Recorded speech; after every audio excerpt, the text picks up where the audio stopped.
حضرت مولا علی علیہ السلام اور جنات حصہ اول۔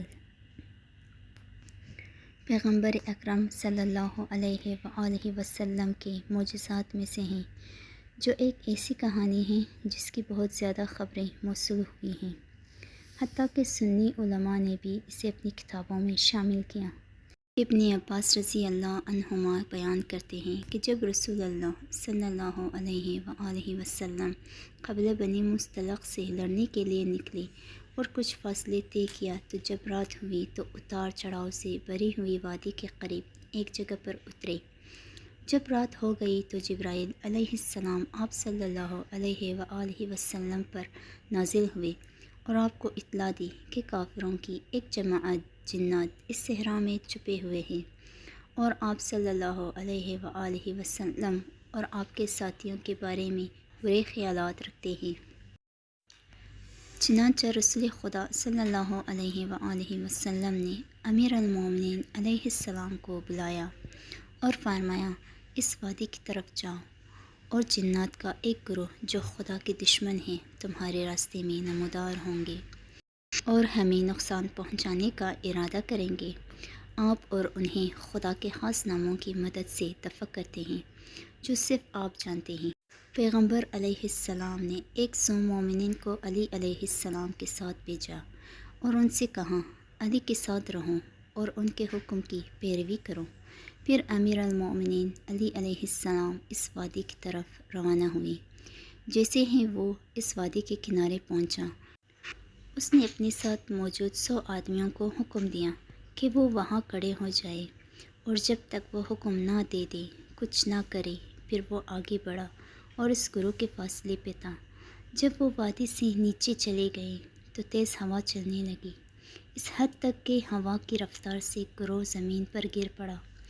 ان کی ٹانگیں بدروحوں کے خوف سے کانپ رہی تھی اور کچھ انہوں نے دیکھا۔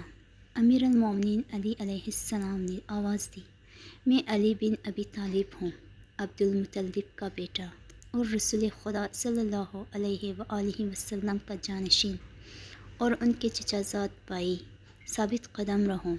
اس وقت انہوں نے ہندوستان اور سوڈان کے لوگوں کی شکل و صورت میں ایسے لوگوں کو دیکھا جن کے ہاتھوں میں آگ کے شعلے تھے اور وہ اس وادی کے کونے کونے میں چھپے ہوئے تھے۔ چنانچہ امیر المومنین علی علیہ السلام اکیلے بیچ میں تشریف لے گئے وادی میں، اور ساتھ ہی وہ قرآن کی تلاوت کر رہے تھے اور اپنی تلوار کو دائیں بائیں حرکت دے رہے تھے، اور وہ لوگ حضرت علی کی تلوار کی حرکت سے تباہ ہو کر کالے دھوئے کی طرح غائب ہو گئے۔ فتح کے بعد امیر المومنین علی علیہ السلام نے ان سے تکبیر کہی اور جہاں سے اترے تھے وہاں سے اوپر آئے اور 100 آدمیوں کے پاس کھڑے ہو گئے۔